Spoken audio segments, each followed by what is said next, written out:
নদী যদি বলে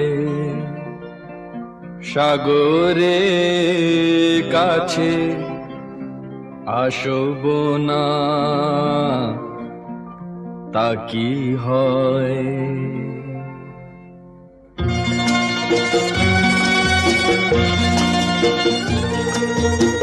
নদী যদি বলে সাগরের কাছে আসব না, তা কি হয়? মেঘ যদি বলে আকাশের বুকে ভাসব না, তা কি হয়? তা কি হয়?